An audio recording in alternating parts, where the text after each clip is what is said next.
I mean, I will get we are live on Twitch, so we are now live on Twitch. Yes, wonderful, isn't it? Hello, everyone. Sorry, we're late. We're 20 minutes late. My fault entirely. This week was a hard one, and I'm actually glad Dante called because I lost track of time. So it's very pleasant to hear your co-host go, "Where the fuck are you?" Oh, sweet. So anyway, this week, guys, it was a busy week, wasn't it? We had a lot of news. Yes, so many things. Yeah, this is the presidential flight edition. Dante chose the topic. He'll explain why in a bit, I'm sure. But let's put the topics out there. Today's topics are FG updates, the Italian election, cyber defense, abortion in Poland, Ukraine, Russia, of course, African Union is strong. The far right splits up, and of course we'll talk about what's coming up this week. So let's get started. So firstly, Forum Gottefunken. For those that don't know, most of our people listening will be on the Forum Gottefunken anyway. But for those on Twitch, Forum Gottefunken is our Discord server and our Discord network where we coordinate things to do with the EU, all kinds of nice little projects. So we have these regular updates every week, and this week was quite interesting because we talked a lot about what's going on in between Ukraine and Russia, and hence that's also a topic this week. This comes up a lot, and we have some new additions to our network as well.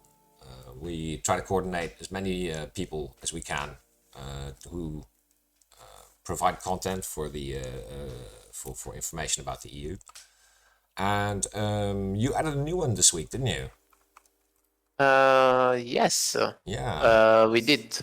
We added speakingofeurope.com. Yeah.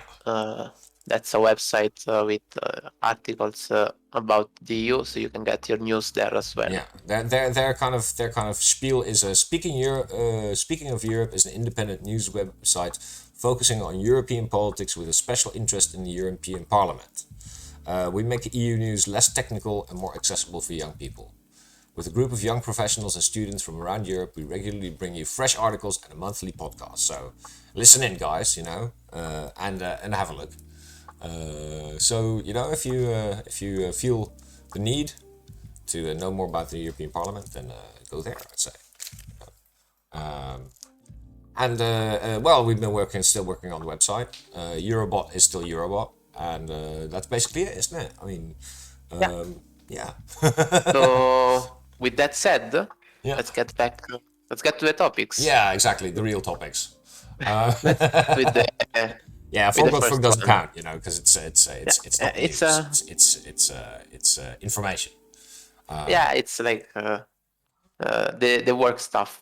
Now the fun stuff. Now the fun stuff. Let's start. Italian election. Yes, it's been going on, hasn't it? And I just found out that we have a new president. Yes. So same as the old president. And he's getting really old though, isn't he? He's 80. Yeah, he's 80 years old, Mattarella is back, guys. For those that don't know Mattarella. Let's start from the beginning. For those that don't know what's going on here. We had the new elections for the President of the Republic. We started on Monday. And because of COVID, it was one vote per day. Yeah. Since yesterday, they managed to make it become 2 per day. So yesterday and today there were 2 votes per day. That's that means that COVID's starting to diminish. By the way, it's coronavirus not as dangerous as we thought. They were just getting bored. It was taking too long. The thing is, the first 3 votes The majority needed was 2/3, so literally nothing was going to happen. Yeah. So on Thursday, the majority needed was 50%. Still, the issue was that they were not able to find a compromise between the different parties because no side had the majority. The right, the left, the center plus right, whatever you do, there was no majority. You needed everyone on board to get more than 50%. So it went on a while. And as I said earlier, especially because of COVID, it was one vote per day. As you can imagine, if we kept going this way, it could have gone for a long time. I think in the past, there was one president took like 26 attempts, so you can imagine how long that would take. Yeah. They managed to do it 2 votes per day since yesterday, but even then, they were not able to get anyone. The thing is, they were not the parties in themselves. They were not saying any name. At least they were not agreeing on anything. So the official position was to not vote anything, a blank vote. But since just yesterday and the day before, there was a growing number of parliamentarians just were just voting for Mattarella. Because the vote is secret. Let me just explain a second how the vote works.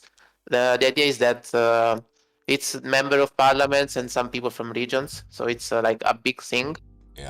Each one goes inside. They have a secret ballot, a secret vote, and they can write any name they want in there. So that's pretty much it. Which is why the first days you get joke names as well there. Which, by the way, funny story.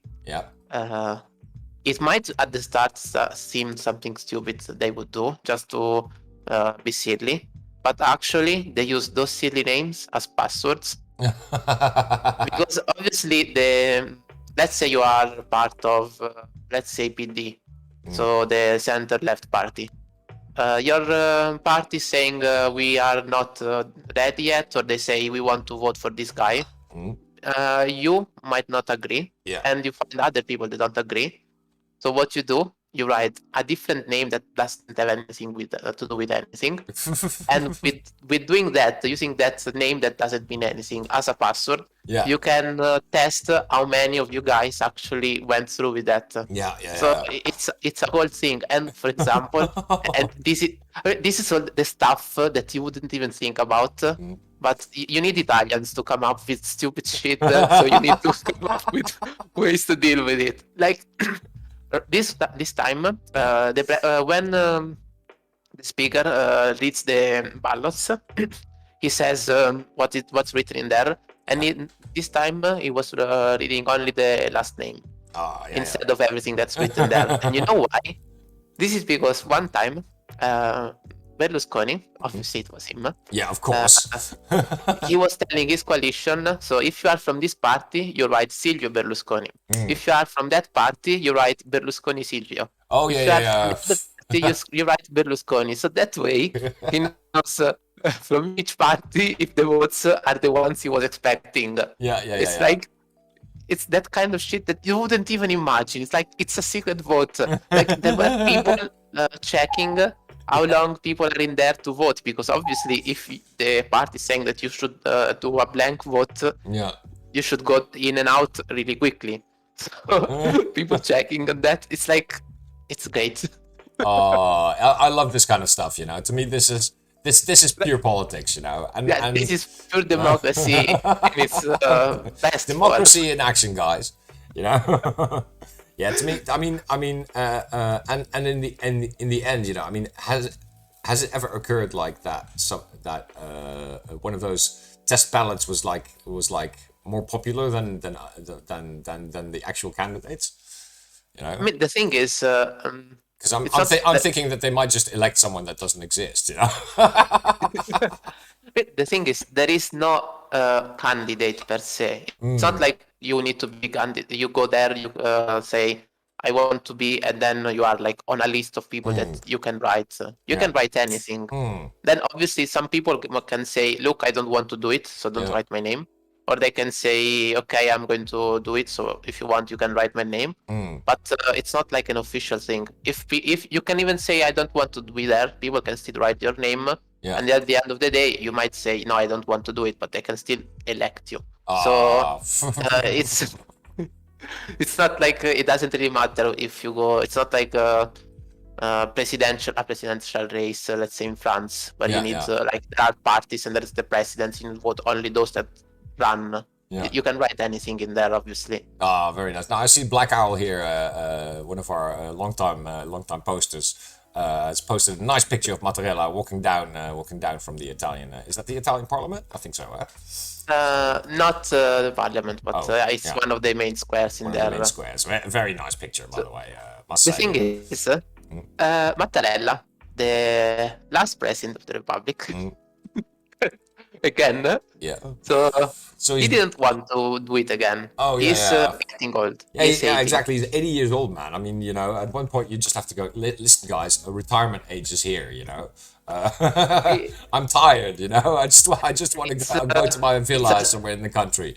Yeah. It's a 7 years position as well. Oh shit, man! He was already ready. He had rented an apartment near his son, and he already was started moving out. Do you think he's going to accept it? I mean, No, he already did. He already did. He was like, "Oh God, okay."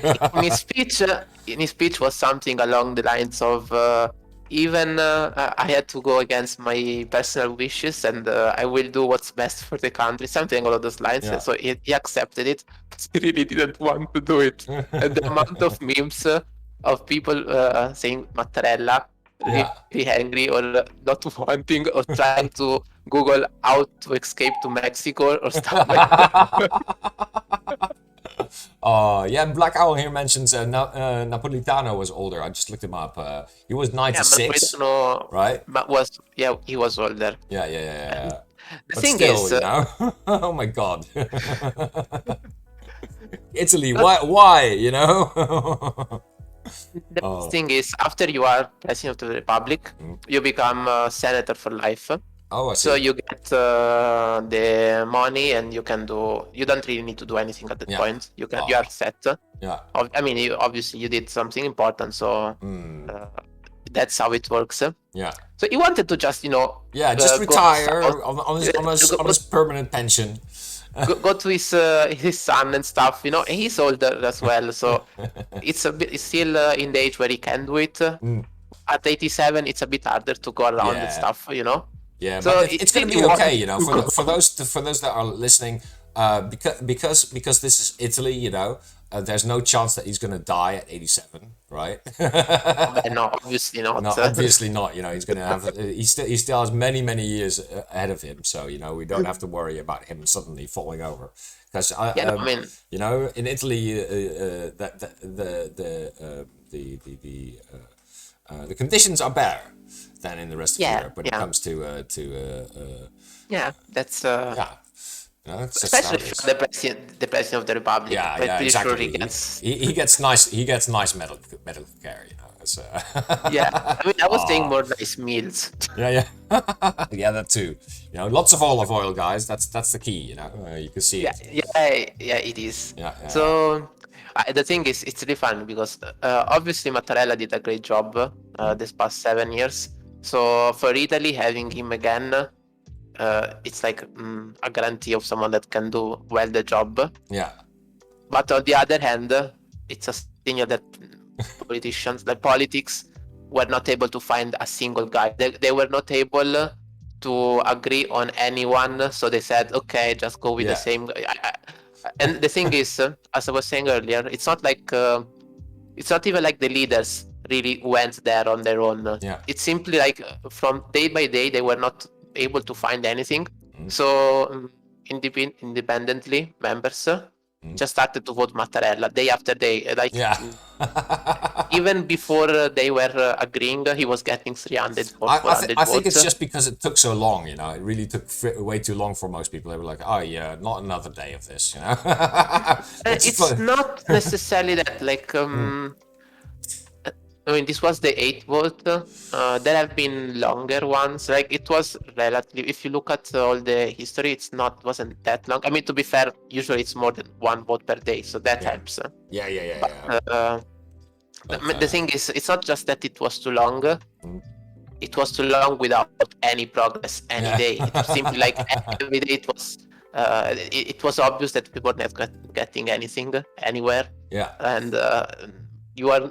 And the best part of it all is having Salvini and so Lega and Movimento 5 Stelle now going about how this is a great choice, because I mean it is, but it's not like they wanted. And Movimento 5 Stelle, just a few years ago, they wanted to impeach Mattarella. Yeah.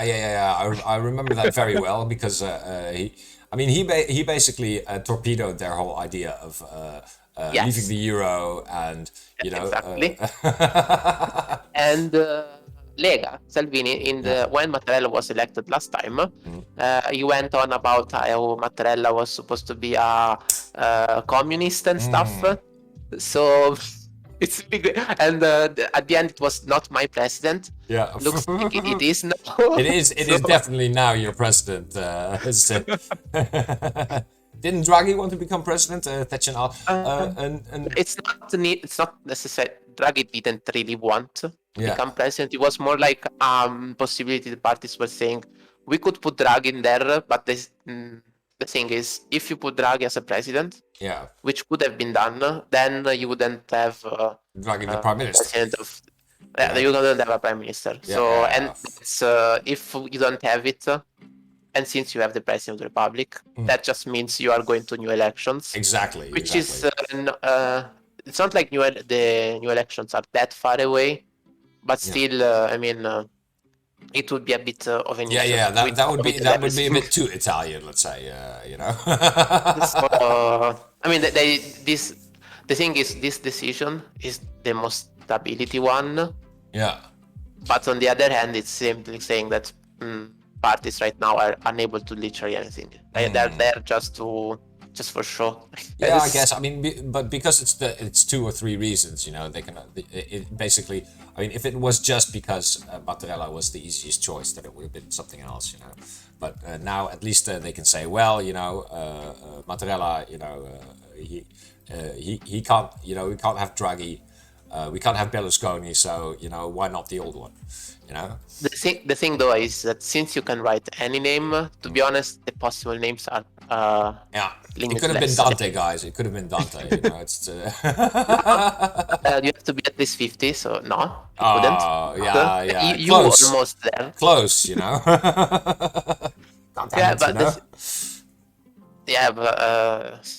I was wanting to say something, but you made me.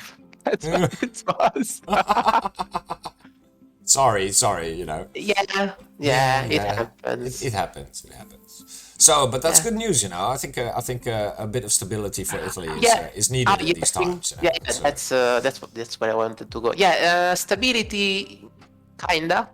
All parties are getting out of it not stable, so they've all imploded pretty much. Since I mean, the thing is, as I was saying, leaving aside the vote of tonight, where they decided to vote Mattarella, and obviously he got 900 and something, 759 out of 1010 or something like that. He got like 76% or something like that. It's like almost 759 for Mattarella. He got almost dictatorship levels of approval. Nice. The thing is, but this was after parties gave the green light. Before that, parties were saying vote blank. With parties saying vote blank, no one was doing that. They were all doing. They were pretty. The thing is, if you are the leader of your party, you're telling your party vote this way, and more than half of them are not. Your party kinda has some issues, and the issue is that every party is having that issue. So you can see how on the party side, not the most stable solution for them. And I mean, when we're talking about how the party's doing individually, I believe it's actually now reasonably a 3-way tie, right, between 3 parties, which are like the top 3 parties, which is the FDI, right? PD and Lega, basically, right? So that's Fratelli The thing, d'Italia. you are talking about polls, though. Yeah, The thing is, yeah. it's a bit different when you look at polls and the actual parliament. Yeah. Okay, but will this vote affect these parties, basically? You know, because But I mean, with upcoming elections, you want to know, will this three-way tie? You know, because they all kind of hover around the 20% right now. yeah, but the thing is not necessarily a three-way tie because two of them are in a coalition against the other one. So Okay, yeah. because it doesn't really matter if it's Lega gets votes from Fratelli d'Italia or the opposite. Fratelli d'Italia is ECR, so that's not quite Eurosceptic, but getting there. Lega is definitely Eurosceptic. Yeah, but the thing is, it's a bit misleading using the European groups there, since they are technically there, but Salvini is trying to become the lead. He's the leader of the coalition, of the right coalition, and he tries to be a bit more center right. I mean, he's the one he voted for Draghi. Meanwhile, Fratelli d'Italia, they didn't. They are in the position. So Lega is part of government. The other side is not. So Lega has to be more center right. I mean, he's still right wing. It's not like it's mostly far right still. It's not like he became that centrist. Yeah. But having Mattarella, because Mattarella is basically he doesn't take any shit, to put it like that, does he? No. He's not really any party. Yeah, but so even if there is a coalition of center and far right, basically, is what we're talking about. It's not really center and far right now. It's like right, far right, and more far right. That's the right wing coalition that we have right now in Italy. Yeah, so we don't have a center, which is something that some parties are trying to get a hold of, which is Renzi's party, Movimento 5 Stelle, is trying to get that as well. Yeah. So they're in fourth place at the moment, aren't they? So I mean, conceivably, if, for example, PD, which is center left, wins the election, they get just about enough votes. They might not even be able to get a coalition in because the right has such a grip on. Yeah, but it's not. It's not like that. You don't win. That way. It's not like because you are the first party you win. Oh, okay, yeah. Because it is in the Netherlands, basically, No, I mean, it's kind of in the Netherlands as well. I get. Yeah, it's Italian politics, so I should have expected this. The thing is, it's a proportional system. Yeah. Where you go into that knowing that the other side has a coalition. So even if it's not like the coalitions are formal, sometimes they need to do them, but you know that the right has a coalition. You might be the first party, but if the other side has more votes than you are still not the first. You are not really the winner, are you? No. If they are the ones that have more power. Yeah, exactly. If you can make them 50%, that's it. That's then you've basically had it. Yeah, I get it. So that's super interesting, man. It's we'll see how Mattarella does. We already know that he's capable. I mean, he's going to be fine. It's not like, as I said, after 7 years of doing a great job. Which, by the way, I think someone earlier posted something in the chat, but in the last 7 years, he got was the political crisis, general elections, political crisis, COVID. He got the economic crisis. Like he got everything. Yeah, exactly. 7 years. He's well versed in crisis management by now, But can you imagine being his secretary? You're like, oh, it's finally over, and then the next day he just walks in again. Oops, I mean, so many memes of Mattarella like having to cancel his plans to play with the friends, like with the other old guys in the town stuff. It's like. Where is Mattarella? We specifically requested him for chess this afternoon.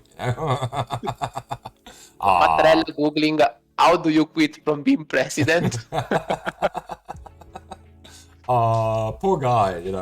I really feel for him. I mean, he did accept it now. So now there's no. Yeah, I mean, he did. And by the way, I was at first like obviously media was saying he had to accept and do a sacrifice. Yeah. So at first I was saying, I was thinking, yeah, but becoming president of the republic is not such big of a sacrifice. Yeah. Like I understand it, you don't want to do it, but it's not that much of a sacrifice. Yeah.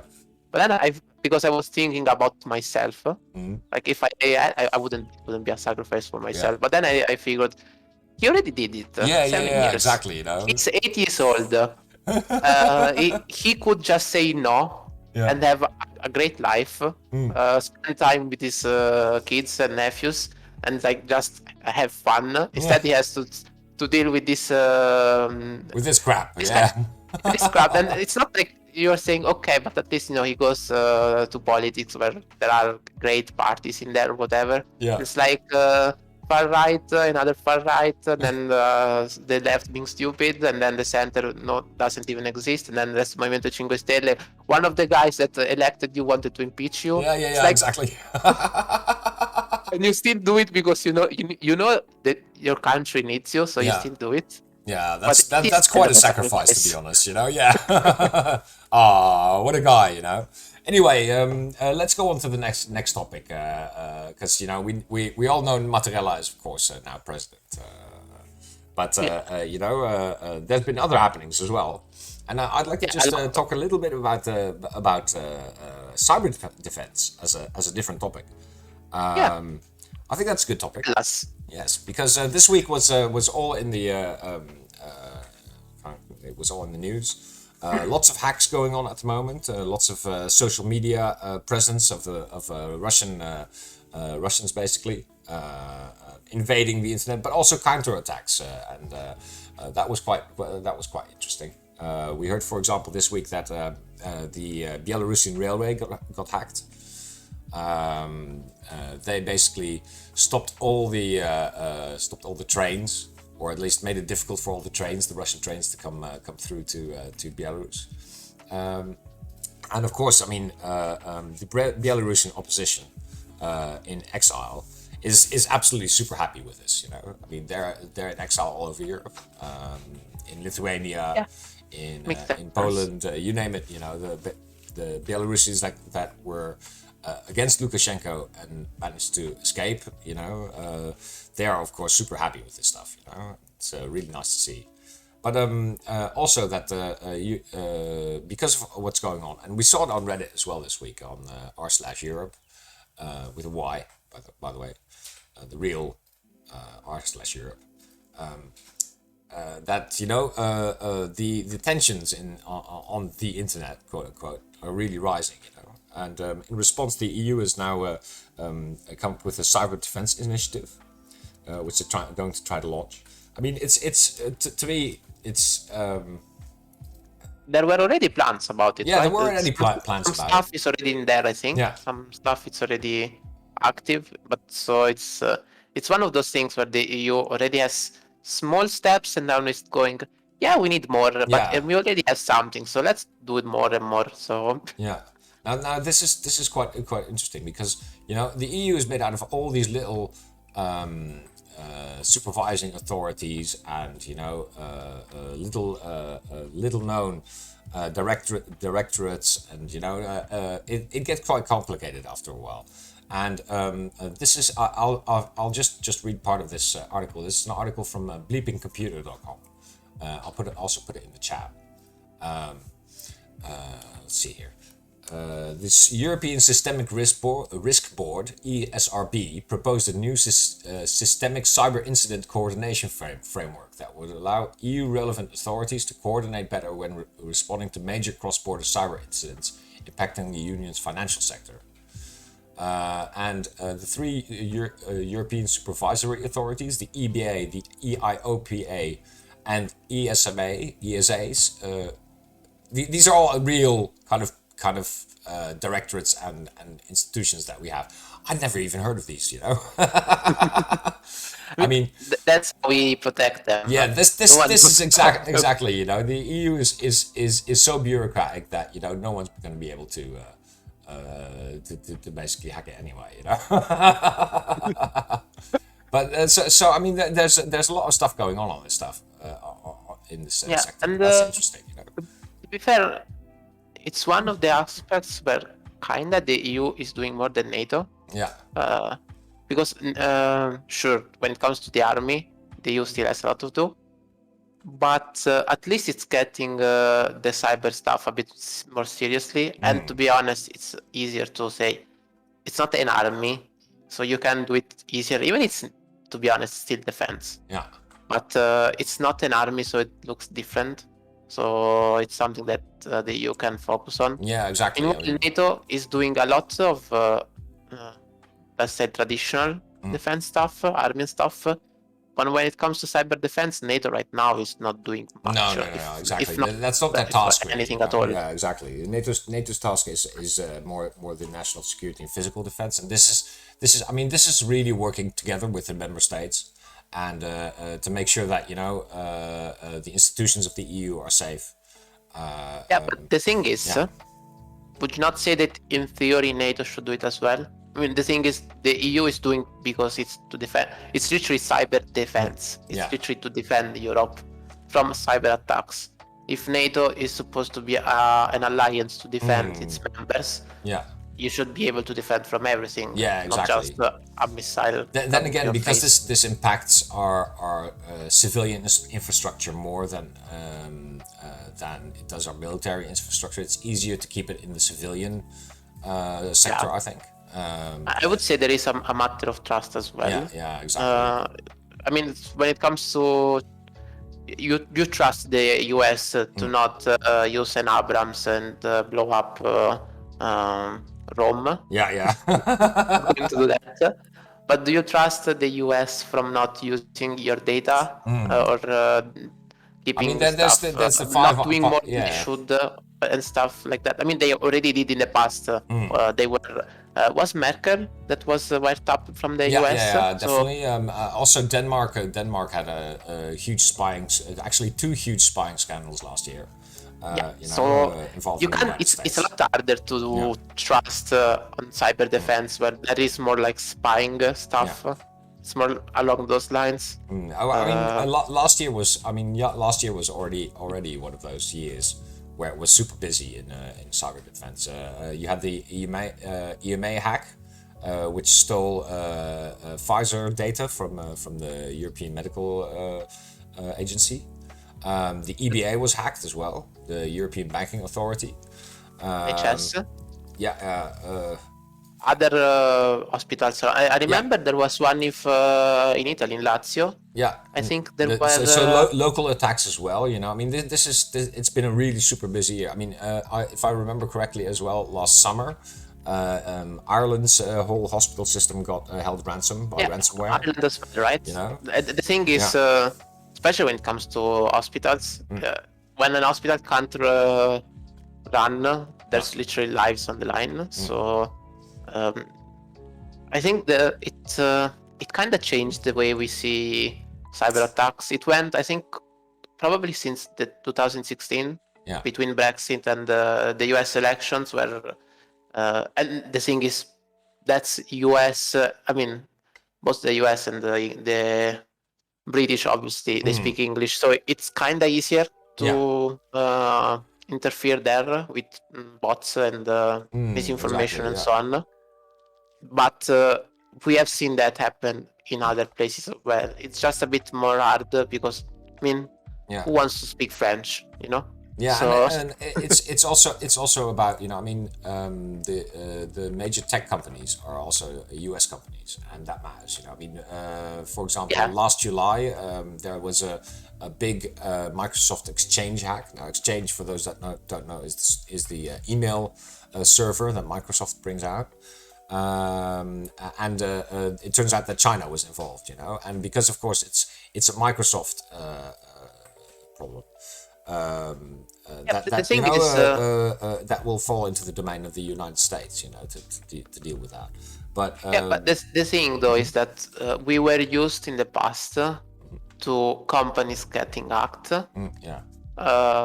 While now it's first. I mean, some of those companies are so big that it becomes a public thing as well. But other than that, it's hacks that affect the public. It's like public hacks. I mean, for example, when it comes to a hospital, it's not like yeah, that shitty corporation got hacked, so now they lost money. Who cares? Yeah, They exactly. You should know, have paid more their I IT can't. department, It's more like my grandma's dying, and you know, I'd really like her to be able to get the X-ray.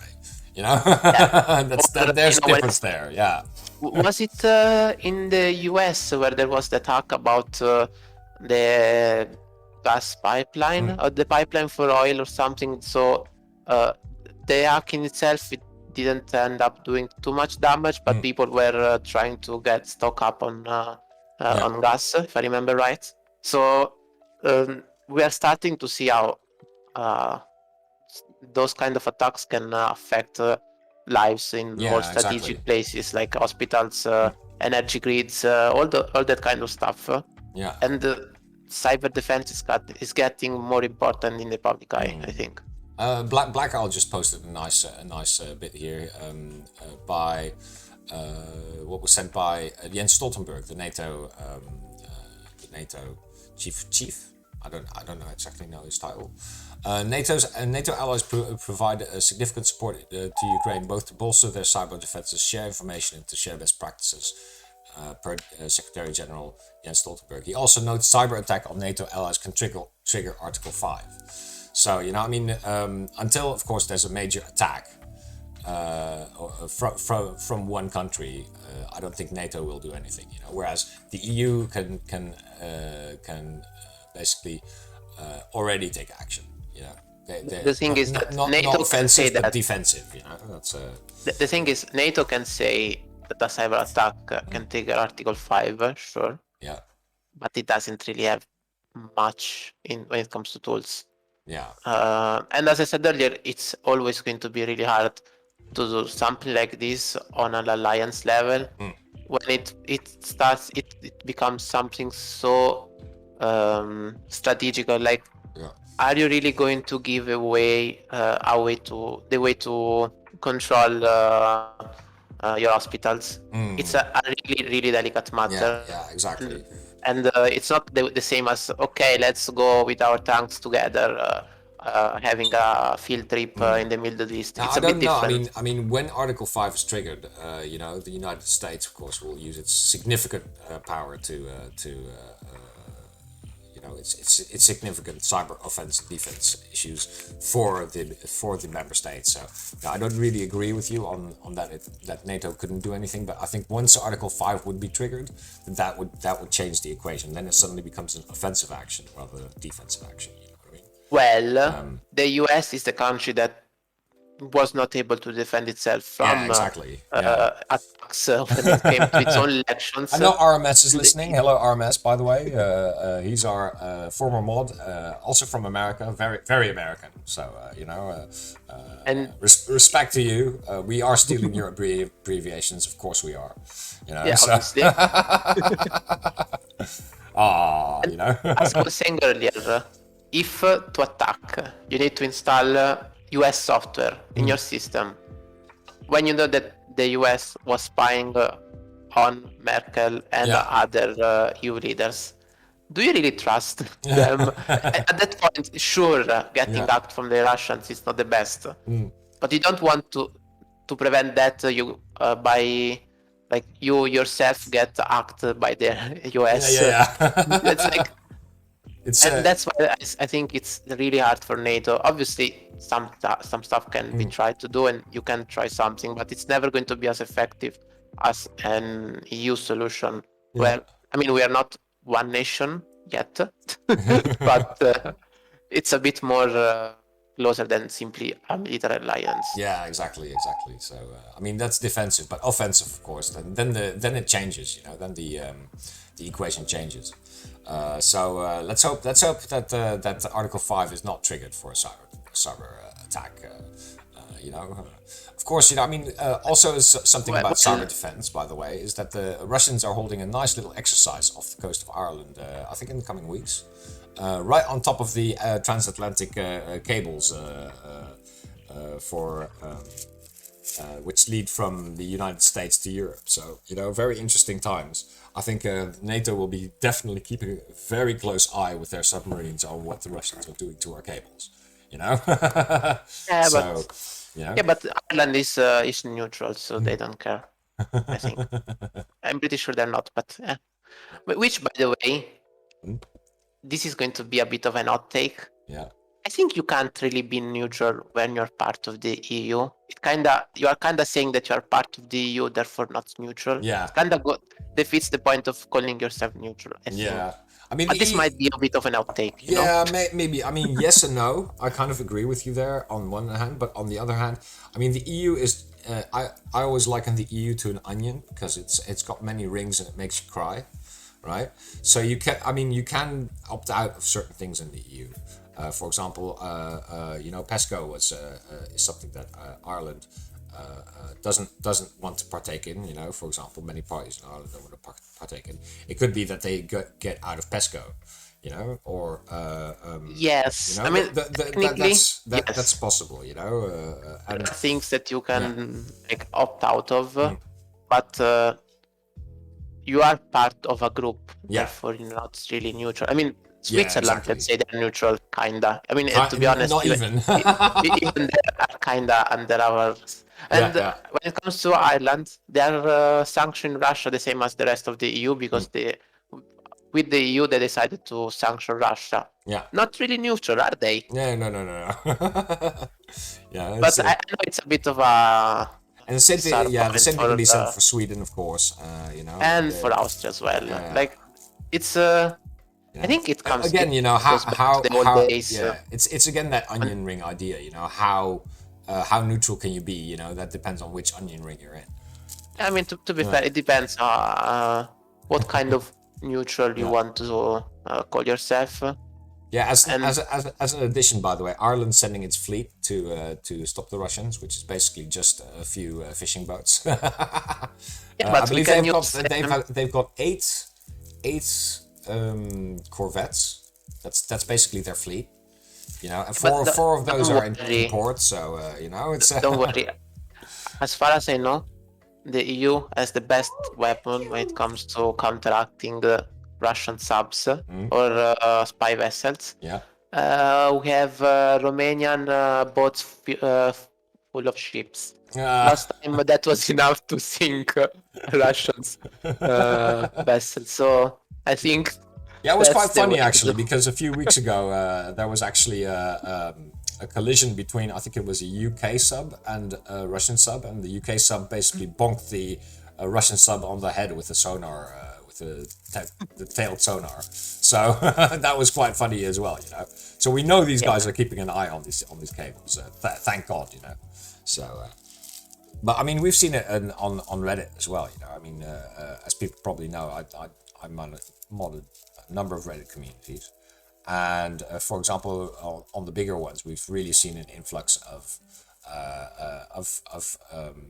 bots, different different attacks from our subreddits to others and vice versa. You know, which is against Reddit policy basically. To be fair, there is a simple solution to Russian bots.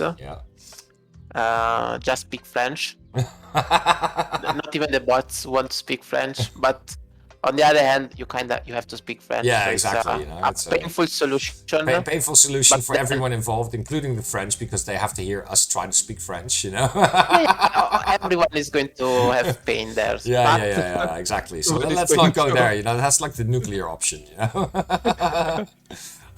You know. I mean that it's the French with the nuclear option. Well, Speaking of nuclear options, yes. Poland. They said that if you want to abort, you die. Exactly. That's their stance there. This was this is because of a story this week, isn't it? Yes. Where a woman died in hospital, I think. Yes, this is not the first case. There have been other cases as well, and since this new law has gone into effect, which, by the way, they were trying, and I think they're still trying to outlaw cases of rape and incest as well, because right now the only instances where someone can have an abortion there is when the mother is in danger for her life, when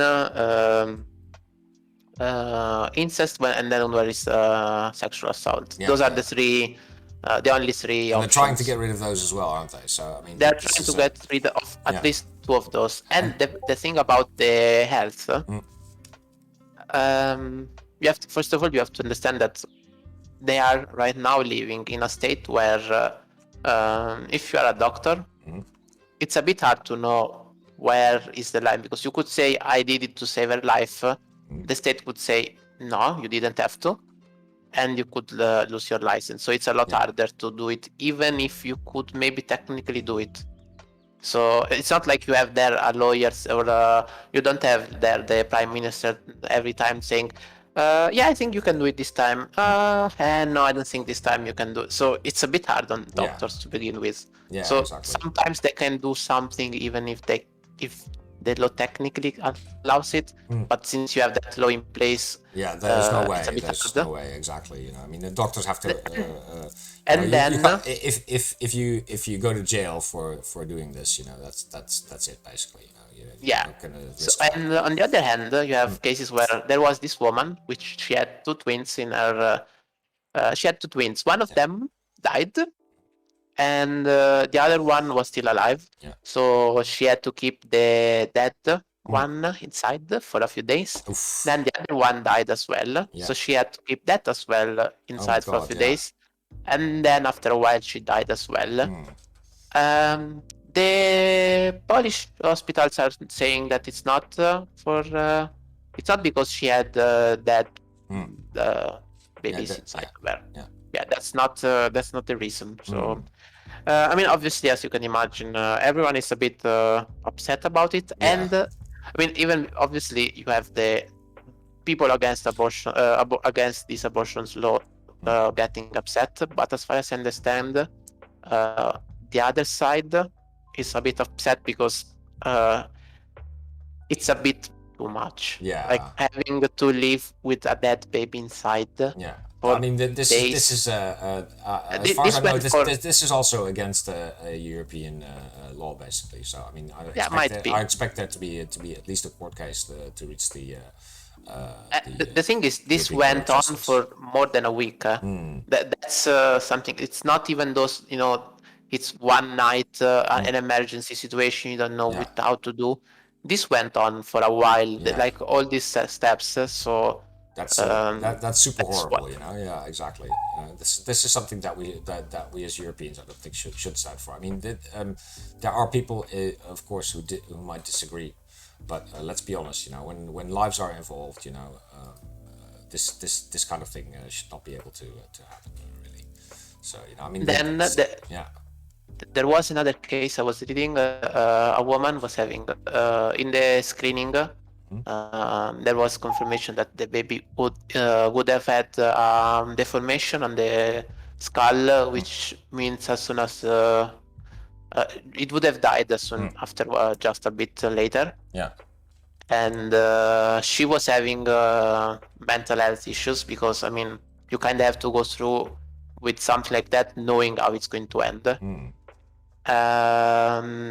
After more than I think 2 or 3 times, she managed to get actual letters from medical doctors. Psychiatric doctors and stuff about her mental health deteriorating because of that. She was still not getting anything from the government, any way to abort, even if her life was literally on the line, because, you know, and a bad place to be. She ended up getting some help via NGOs and associations along those lines, private stuff. So at least I don't know the whole story how it ended, to be honest, there, because in the article it wasn't saying. But leaving aside some small groups doing something, trying at least, the whole situation there is quite grim. Exactly. I mean, there's help. There's kind of help, you know, coming from outside of Poland at the moment, which is through an organization called Women on Waves, which is also known as the Abortion Boat. they're basically starting to set up a shop near Poland now as well. Of course, I mean, we live in the modern age, so this is kind of like a little bit of a crude kind of message, but they're actually working on abortion robots, which is basically using a robot to provide the abortion pill to women. So you get the abortion bot through a drone, and the robot will then provide you with the pill for that. So I mean, but I don't really think that's a solution. That's to be not honest. really a solution. This is from outside, and this is Yeah, but I don't really see how that particular solution is going to help in Poland. No. Are you going to send a drone from Amsterdam going all the way to or Poland? from the Baltic Sea, wherever you park your boat. No, it it's just not, doesn't work. and the thing about the boat, it's something helpful, sure, but first of all, not everyone can even afford to get there. It's not easy to just get up and go. And of course, I mean, if you're 16 years old and you're in danger, and you're in hospital, as a girl, what are you going to do? Are you going to take a trip across country to the port, then get on a boat, and then go have your abortion and go back? No, you can't, because your parents are, might not. And then there is not just that. There is the matter of doctors can't even fully help patients. Like if it's not like people, you necessarily know that you need an abortion right away. If you don't have a doctor checking you, telling you. So this is how the situation is. So now you can choose. If you go with an abortion, this is how it works. If you don't, these are the possible complications and so on. If you don't even have that information to begin with, that's already a big issue. Then if you take the case that sparked the outrage this time, even if the boat is there, it's not like she could go there from the hospital. It's not like she could say, yeah, okay, I'm going with a dead baby inside. I try to abort. There's the no boat way, there is like and the same thing with people that have to travel to, for example, Germany for this. I mean, there's people that can't.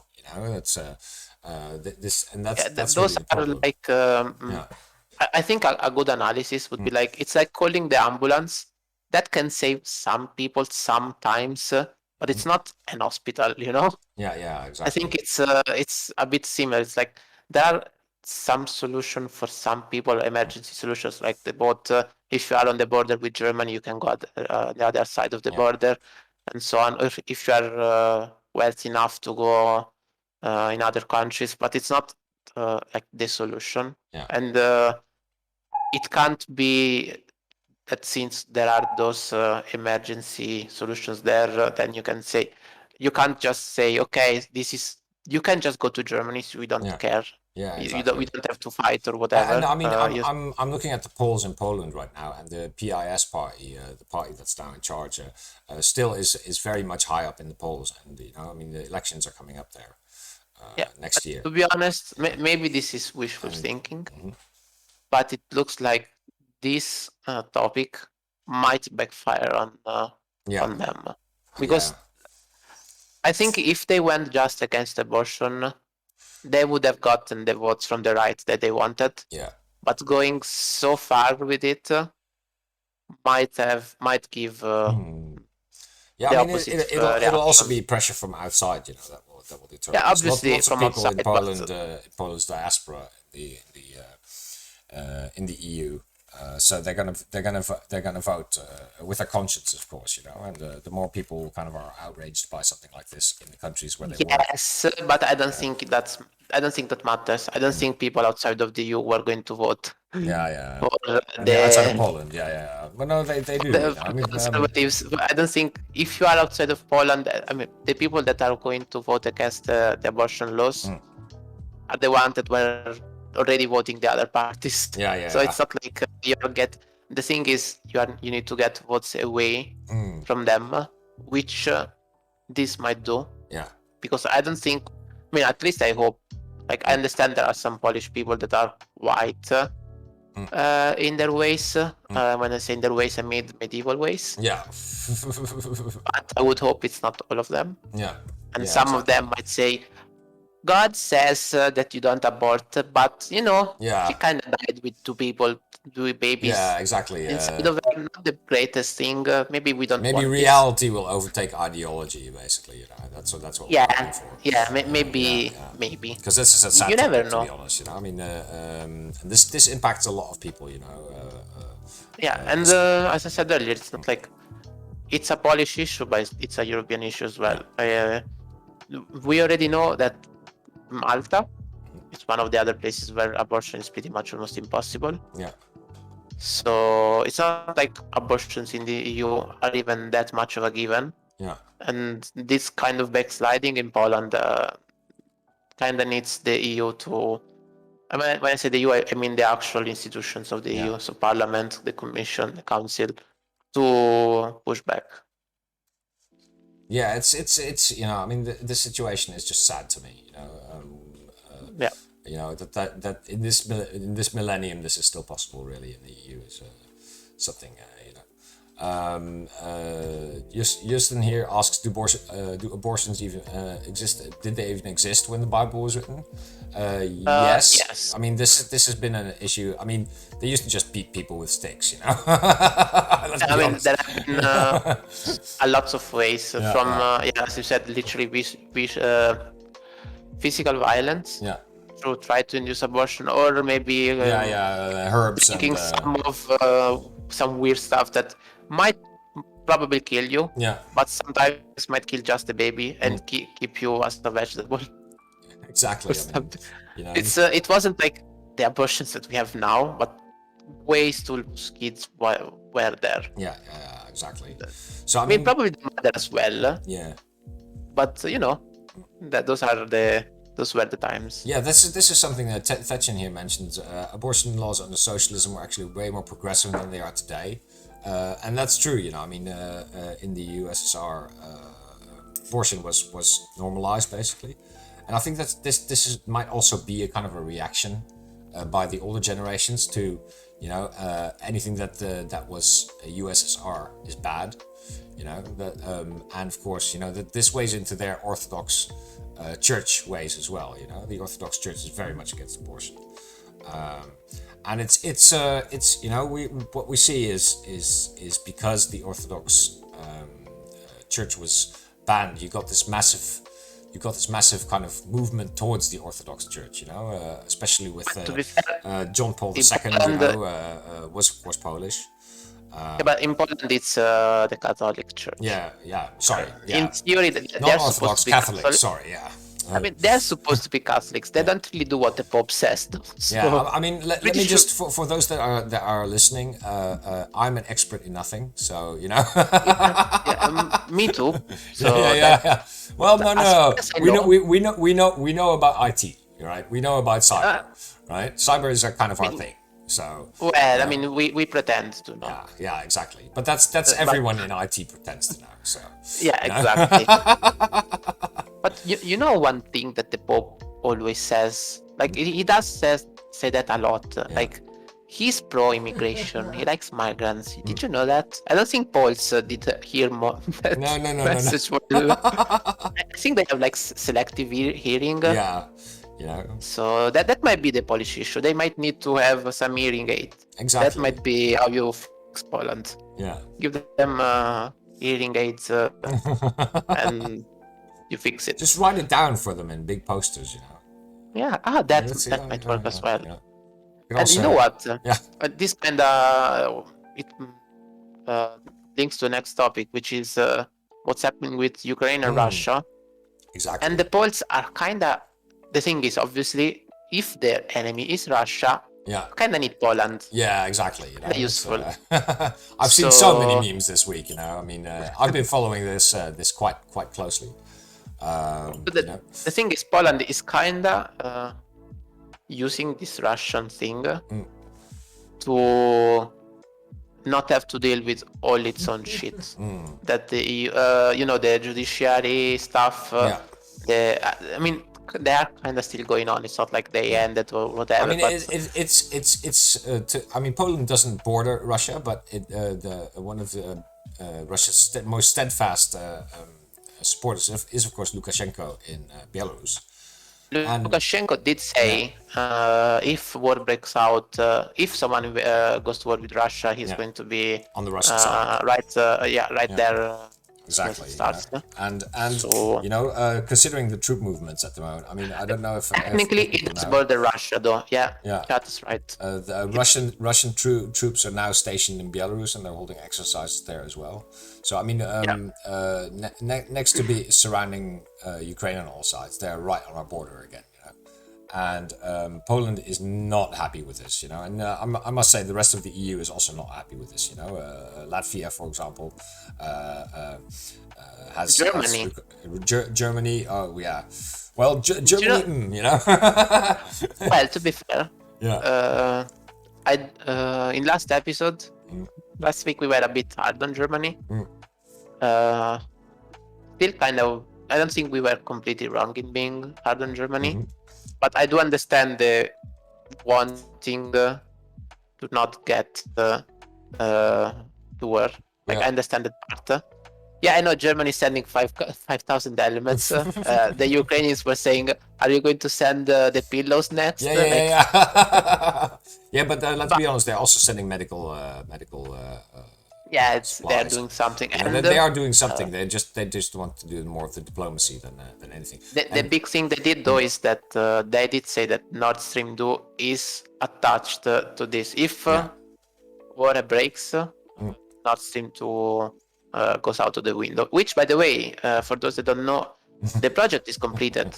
Like if they want, it can start from tomorrow. Like everything is ready. The only reason why it's not active, it's because of the political and the courts situation. Of course, there's a number of court cases that are still going on about this. Court cases, which, to be honest, if the politics were different, court cases would not even be needed as much. I mean, you'd need those cases because it's Russia, so you can't trust all the documents the way they are right now. Yeah, exactly. So it needs to be, you need to be really thorough. You have to lock this shit down. That's basically it. I mean, but the situation, is this week was quite explosive. Now, there was thankfully we have the EU, and Germany, Russia, Ukraine, and France sat down this week around the table and had a very good talk. And it seems like that actually reduced the tensions a little bit. And because it's a good point.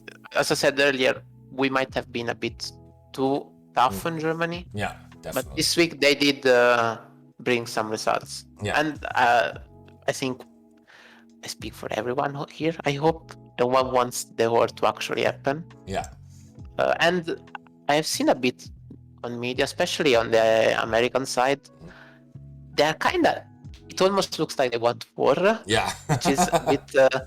I mean, the Ukrainian president this week also asked the US to tone it down, to tone down the rhetoric. And that's an official request to Biden. So then you know that it's going the wrong way. But and that, I mean, to be fair, the Ukrainian government is telling its own people that war is not likely. Yeah. While asking countries to send stuff. Because I saw someone make this good analogy, because I remember back last year when COVID started here in Italy, but pretty much all around Europe, we were having or monthly or whatever calls from our prime ministers or whatever. So on TV would say, I remember Boris Johnson was doing it. It was Rutte was doing it. Conte in Italy was doing. So telling people, COVID is here. We're doing this. Please stay calm and so on. Which, I mean, COVID is quite bad. Yeah. But at least a bit different. They were telling people to stay home and not go rob a supermarket. Yeah. Meanwhile, the Ukrainian side is trying to get people to Russia might start a war, might get with tanks here. Yeah. Please stay calm. So he kind of has to downplay it. Yeah, exactly. You know, I mean, otherwise, I don't know how we will do I mean, it. the overall kind of consensus on the foreign policy area is that a war is likely, but not necessarily going to happen. You know, there's I think personally, I think it's about 55% chance. I wouldn't say likely. I would say possible. possible. Likely seems a bit much. Yeah. Well, I mean, last week it really did look like it, you know, and of course, you know, as things develop, we've also got the Olympics coming up, you know. If anything will tell Putin, if anyone can tell Putin not to do anything, it's probably Xi Jinping from China. You know, when the Olympics are over, we don't know, but that again, then we have the situation that Ukraine will turn into a giant mud ball instead of being a nice flat frozen wasteland like it is now. So you know, this might just be this situation, and I mean, we see that Russia is still making overtures. They've made, of course, their demands of NATO, which were roundly rejected. You know, no expansion to the east anymore. You know, Ukraine definitely not joining. They even asked Bulgaria, Romania to leave NATO, which was hilarious in my view. You know, come on, guys. You know, you can't do that to us. You can't really expect that's going to work. Yeah, exactly. You know, and I mean, the Netherlands. I think it's the Netherlands and Germany, and you know, a few Western countries have already sent jets eastwards now to make sure that, you know, these countries are bolstered up. You know, thanks for that, heartless Eurocrat. So, but I mean, this is still an ongoing situation, and of course, you know, I mean, we'll cover it again next week. We'll keep an eye on it for you guys on Forum Gottefunken and online, you know, on the Reddits. Hopefully, it doesn't develop worse, but it's going to be developing. Yeah. Well, I mean, the next meeting between France, Germany, Ukraine, and Russia is in 2 weeks. So. Until then, you know, because diplomacy is still ongoing, I presume that, you know, Russia will wait it out. Of course, I mean, Putin is very unpredictable. He always has been. You know, it's one of his strengths. So, you know, we'll just see. You know, we can't really predict what's going to happen, unfortunately. But at least, I mean, we went from. I might go to war too. Yeah, I mean, there's been conflicts to look forward to. You know, there's been conflicts where you could definitely say something's going to happen, like the first Gulf War. You know, the massive international coalition stationed just south of Iraq, right? And then you know something's going to happen soon, right? Yeah, but the thing is. You knew that something was going to happen because the other side was so entrenched. Yeah, exactly. It was not, especially when it comes to the military there, they didn't have anything. Yeah. No one wanted even to fight for Assad, for Saddam. Yeah. Whereas Russia is a massive military organ. I think they spend 4.3% of GDP on their military, so that's quite a high percentage. You know, I mean, only the United States is higher as far as I know. Its personnel gets paid less. So which is one of the things that it's a bit hard to go dollar by dollar or euro by euro GDP budget, because each country is different. Like here, like let's say in the Netherlands, you can increase the GDP by like the percent of GDP you spend on defense by just hiring 10 people on a bike, because their wages are high and the bikes are expensive, and they always get stolen from people, so you always have to buy new bikes. Insurance, you know, insurance is very big in the Netherlands. We insure everything, so you know, you have to insure your bike and you have to insure your life, you know. On the other hand, in Russia, with the same amount of money, you can get yourself maybe 100 men and a few tanks. So I mean, obviously it's not that bad, but it kind of has. It kind of is, You don't have. It's the cost is different there. So they might spend less, but get more. Yeah, exactly. I mean, the quality might not be as good, but you yeah, have everything. it's I mean, we'll see. Of course, I mean, Ukraine's been receiving a shit ton of weapons over the last few weeks. But UK has been sending not enough, to be honest. Exactly, and we know also, for example, Germany blocked some sales in the interest of diplomacy.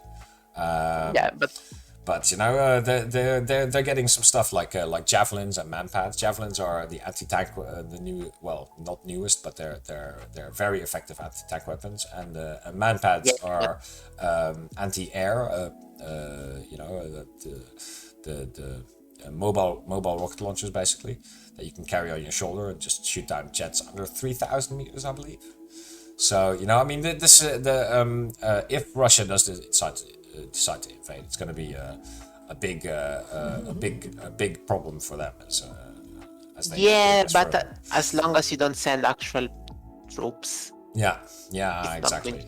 Like, equipment is nice, and it's not like we are sending equipment in big numbers. Let's be honest. If war was to break out, most of the equipment will be done after a day or two. Probably. It's not like you run out of. You use them quite quickly. So we'll see. I mean, like I said, it's more like a message right now than anything really meaningful. I don't know. I mean, Ukraine is also getting $1.2 billion from the EU. Basically, that's the big one. Spend it how you like it. There's almost no strings attached, basically. Apart from what people are sending, out of charity, there's also the Ukrainians have gotten a massive boost, and this might also figure into Putin's plans, like I said last week. Also, and I don't understand why are we not sending the Foreign Legion there? I think we should. Well, France has specified that they are going to help Ukraine, but they haven't specified how yet. Exactly. So we still have to wait out what the French are going to do. I mean, the French might just go all in and go, let's go. What Europe should do? It's simple. Tell everyone from Africa, anyone, which is the next topic, by the way. Anyone that wants to get European citizenship, just go to the Russian front, stay there. I don't know how long it takes, like a year, whatever, and then you get the citizenship. And I think there are more Africans than Russians. I think so. Though I mean, when we're talking about Africa, Africa's a big place. It's a very big place. Lots of people. Yeah, lots of people. I mean, this week, our good friend Josep Borrell, he basically went to Kenya to talk to African leaders about the EU-AU association. The AU, of course, is the African Union. We're hoping, of course, that they finally get that moving a little bit. But I mean, because Africa is such a big place, Russia and China also have big hands in what's going on there. For example, in Mali, there's a lot going on there. We have a lot of European missions down there as well, right? But Mali is at the moment not the most stable place. They're also requesting help from the Russians. That was an interesting thing. Interesting one that they were using Russian flags when they were protesting, which is not something you would expect. Something you see very often. But it kind of makes sense. Right now, Russia is not doing anything there yet, but they are getting this image of interventionist. So if you want someone to come and do something, might as well be the Russians if it's no one else, I guess. I mean, Mali is a particular point for the EU, because there was the French intervention force, and basically they suspended what they're doing in Mali because of the coup, which went on there. The coup was in, let me look it up, in May 2021. It's just gotten worse. And now that the Mali government is basically, the coup government has invited the Russians, ECOWAS, which is the United Nations and the European Union,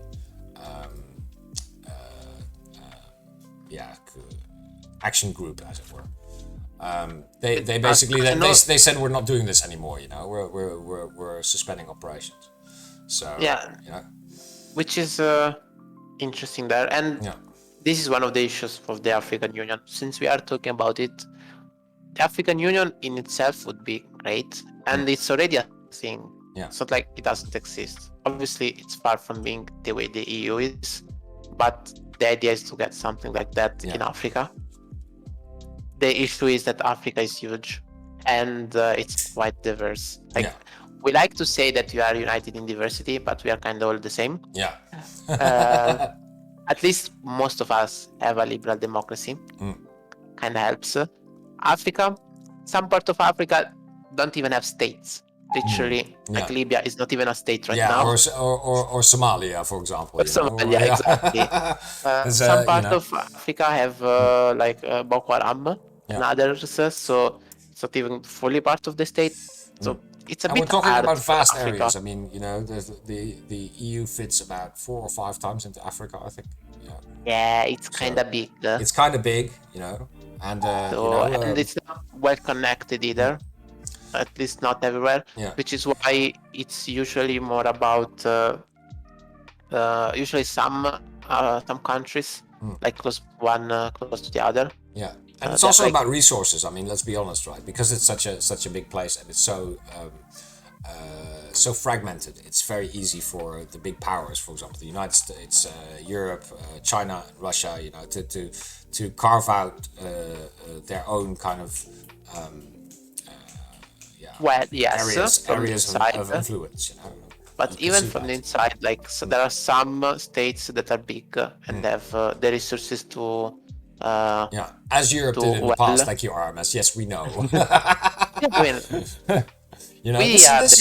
This is just a colonization to global boogaloo, basically. That's. I mean, speaking of resources, the Nile. Someone wants to close it. That might start a war. Exactly.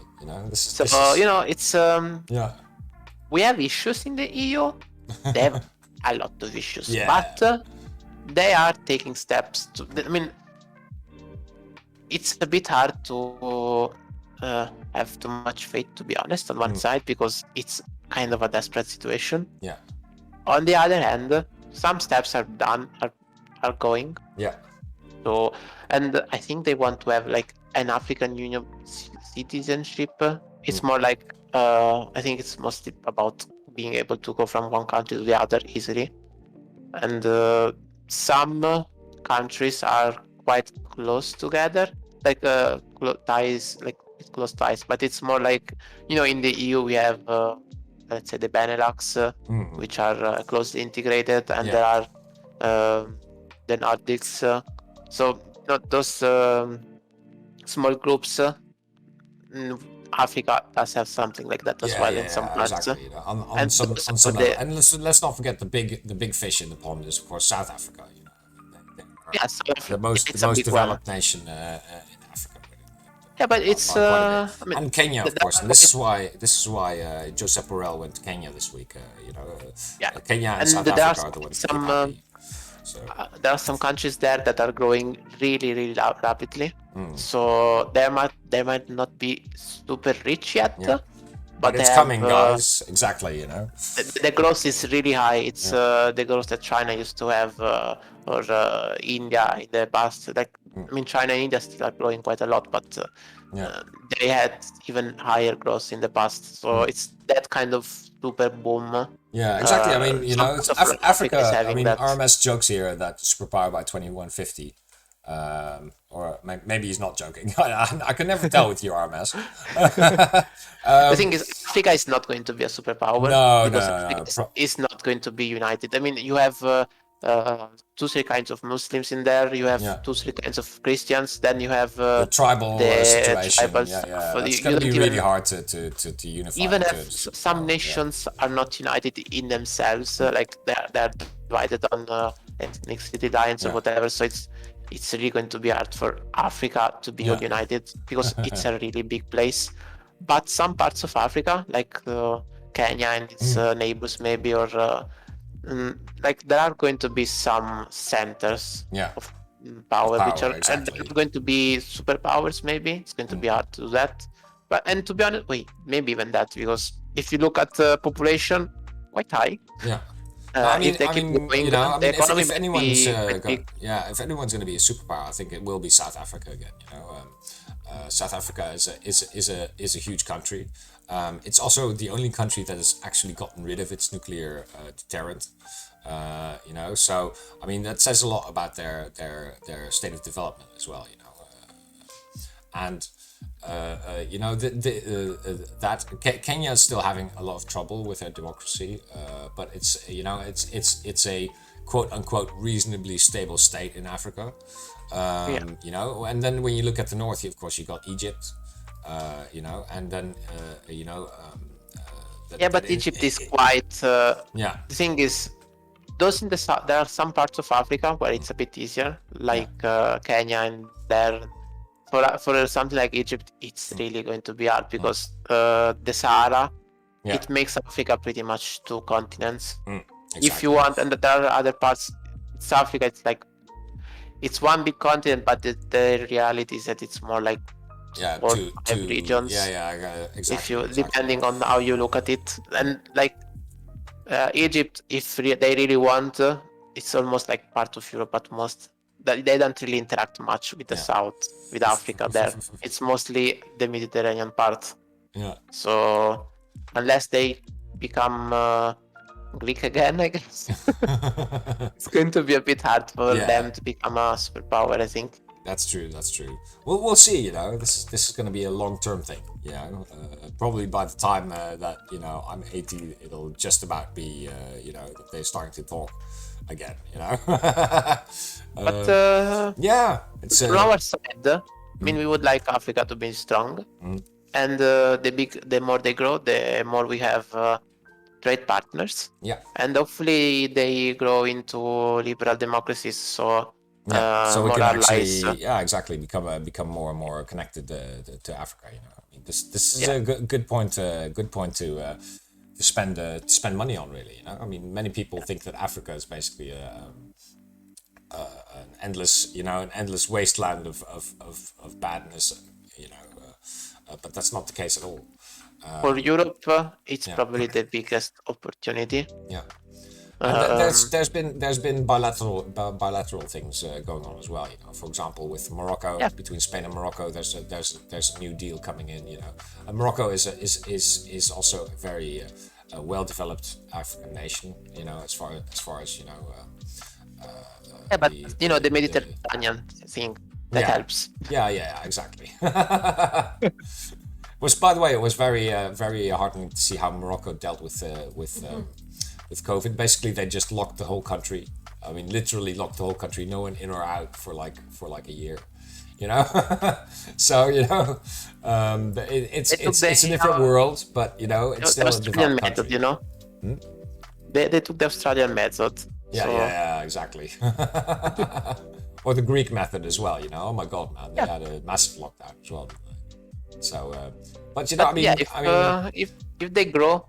If Africa can grow, and this is one of the things, like Europe should really try to help Africa as much as possible, because we would really like Africa to be a liberal democracy, at least have liberal values instead of being a Chinese puppet.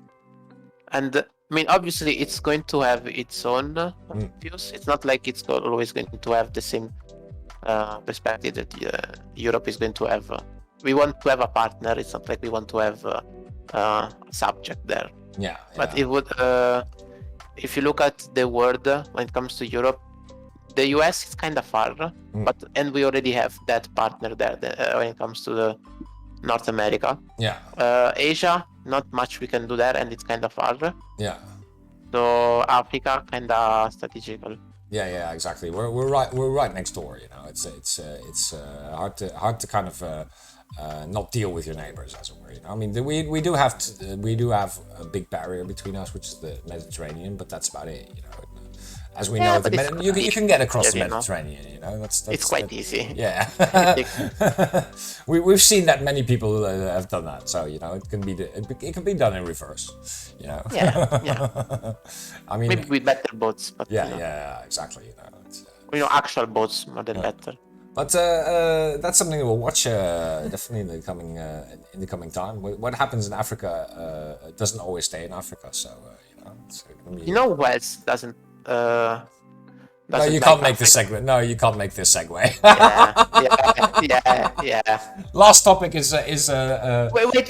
I have it. Yeah. Okay. You know who doesn't like to go on the other side of the Mediterranean?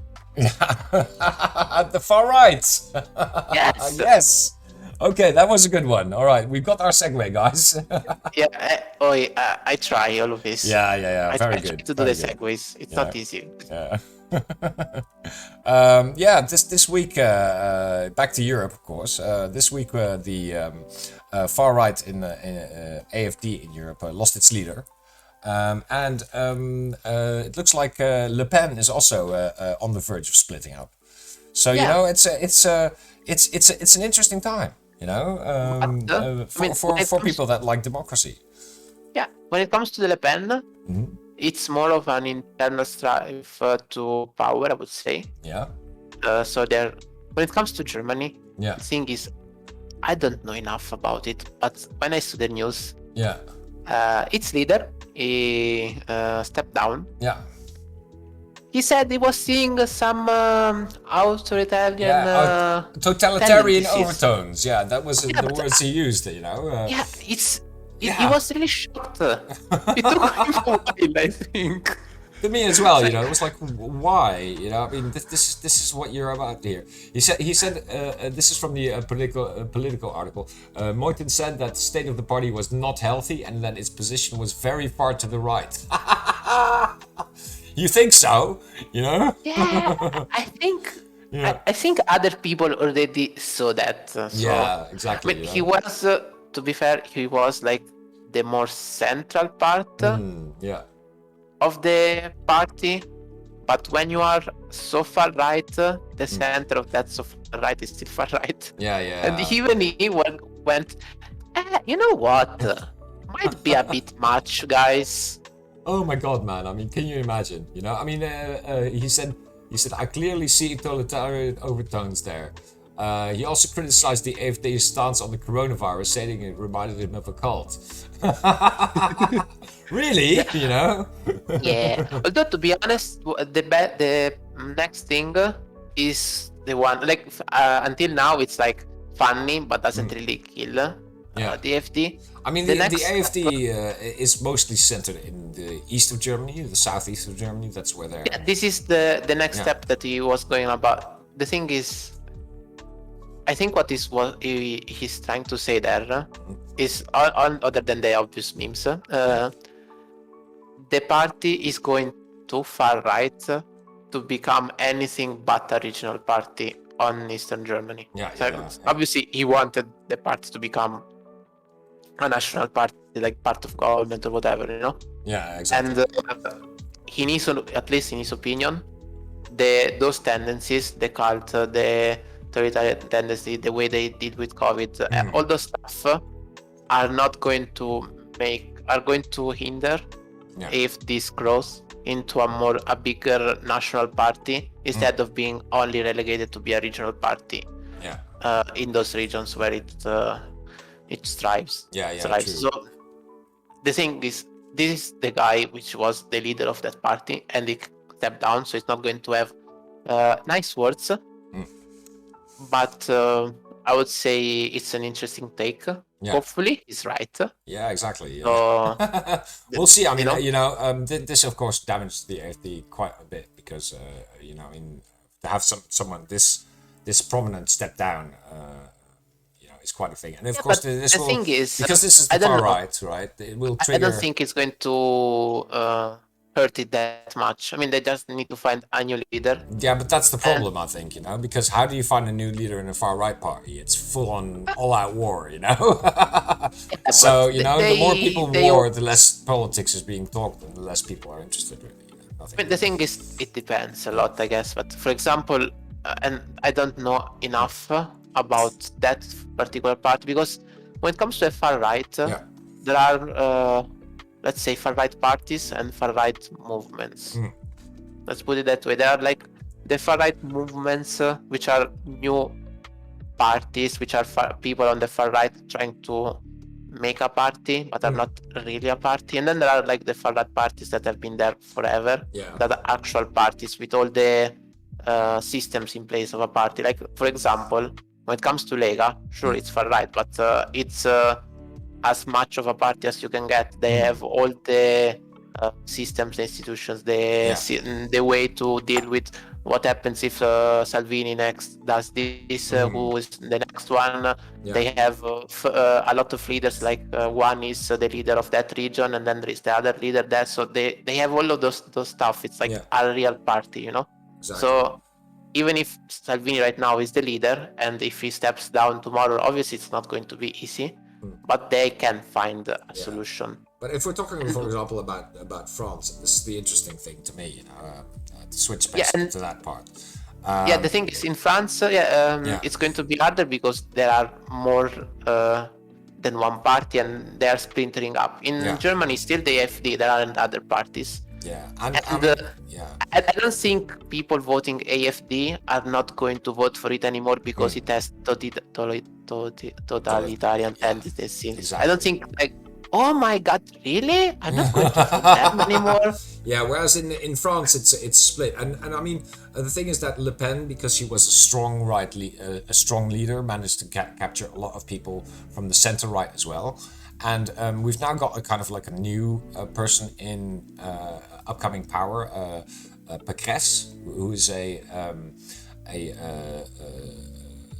leader of the center right at the moment.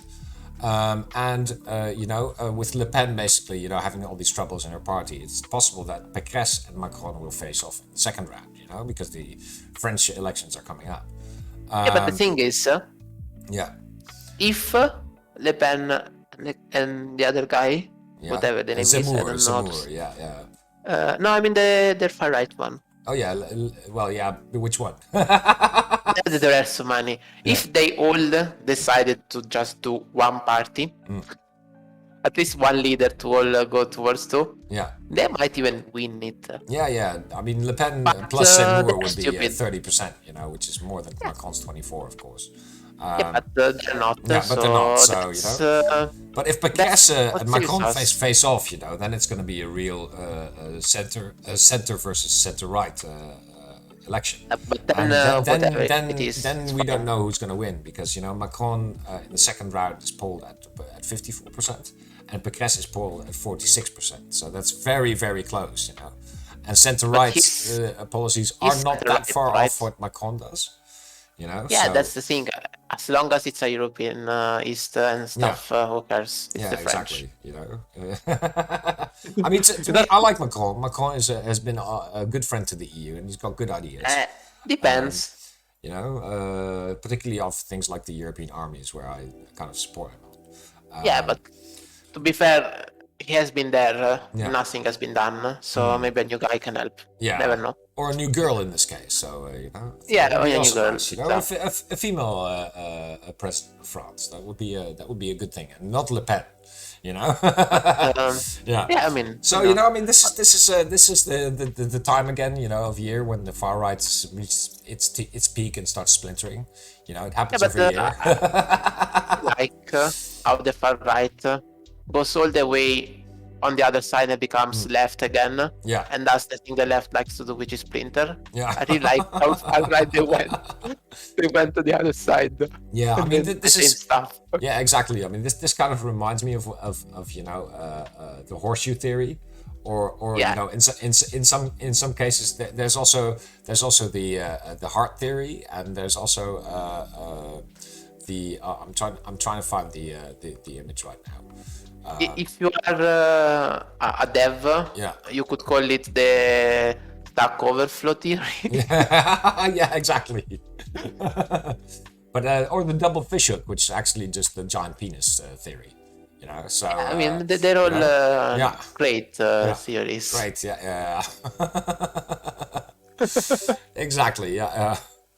Anyway, I think this will be fun to watch. So people, if you want some popcorn, this is the time to grab it and observe the far right in France and in Germany having their yearly toss up. So since we talked a bit about the French elections, next French elections. Yeah. Obviously, tomorrow there are the Portuguese elections. We didn't really go too much in depth in there because I think neither me nor you know enough, and we didn't have a guest. And it's. I mean, we in the EUROCAST we talk about what happened in the past week, and it's upcoming. So we'll it's see. Upcoming. So we'll talk. It's a snap election. I know that much. So it's going to be nice to watch that happen.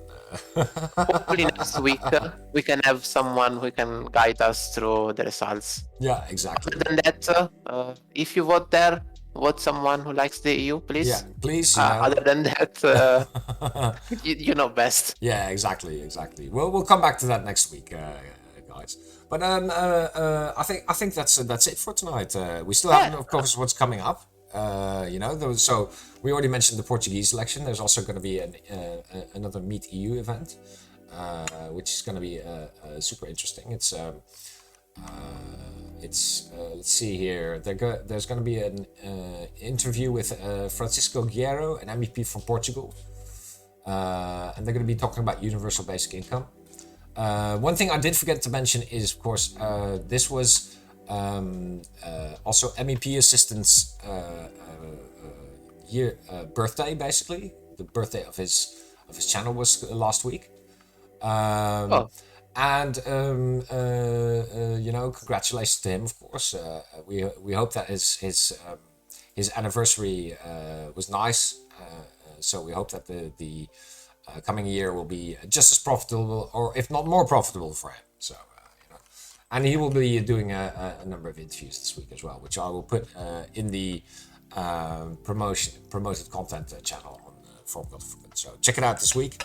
And that's it. I think we've done 1.5 hours. So we did all the topics. And they were interesting. And we said stuff. Yeah. Not smart stuff, but stuff. So no war, also good. No war is good. Yeah. So you can always check us out. The stream is on Twitch. It always is. And of course I will upload it to YouTube as it comes. It doesn't always work properly when I upload it, but it's great. But we try. We try. So check it out, and of course then see you next week. We'll be chatting in the audio channel afterwards. So bye bye, guys. Yeah, sleep well, and see you next week at 10.